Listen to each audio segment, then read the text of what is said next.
Hey guys, it's Grant again from KW Commercial in Lubbock. I came to you last week from Facebook with a video briefly describing cost segregation studies and what they can do for you and your business, you and your real estate. Now, I'm not going to go in depth today, but I wanted to put a visual representation onto last week's brief discussion about what cost segregation study does and what it may do for someone who's never heard of it. Now, your tax professional or your CPA is going to be able to go into depth on this idea and provide a lot more insight than I am, but here's the basics, right? So when you're doing a cost segregation study, the idea is to decrease your overall taxable income, paying less in taxes, therefore increasing your net operating income.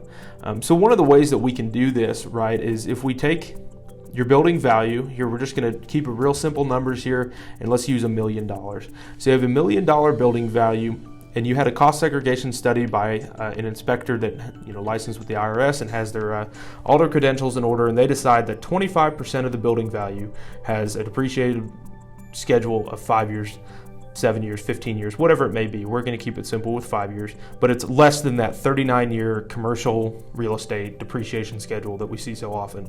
So they're going to decide that 25% of the building value is eligible for that. So right now we were at $1 million building value. 25% of that value is depreciable over 5 years at $250,000, leaving the remaining 75% of the building value at a 39-year depreciation schedule, and leaving $750,000 as the total building value depreciable over 39 years.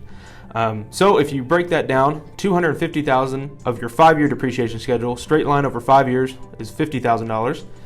If you depreciate the other $750,000 over the 39 years, that'd be $19,231 approximately, leaving your total depreciative value of $69,231.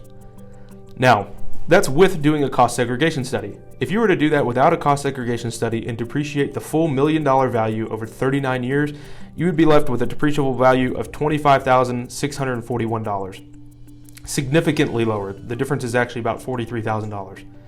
So, in essence, if you do a cost segregation study and you do your rent minus expenses, we're just going to say, this is how the business is running. These numbers aren't coming from anywhere. But let's say the building is netting $100,000, but you have a depreciation value of $69,231, then your taxable income is now only $30,769. That's by doing the cost segregation study. If you did not do the cost segregation study and you were making that same $100,000, but your depreciation, annual depreciation is only $25,641, then your taxable income is left to $74,359. And it doesn't matter. I'd left the actual tax rate and what your net would be out of this because everybody's is different. But you can see that you're paying a significant number in taxes higher without doing the cost segregation study.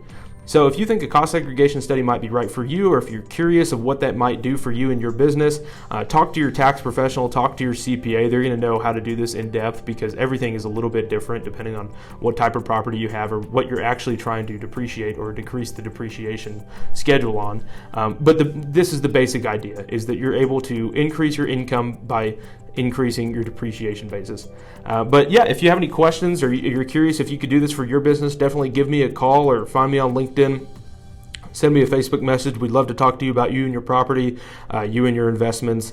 This will operate a little bit differently for everything. But that was just a basic example of what that might look like for you. If you have any questions, reach out to us. We'd love to help you out. Thanks again.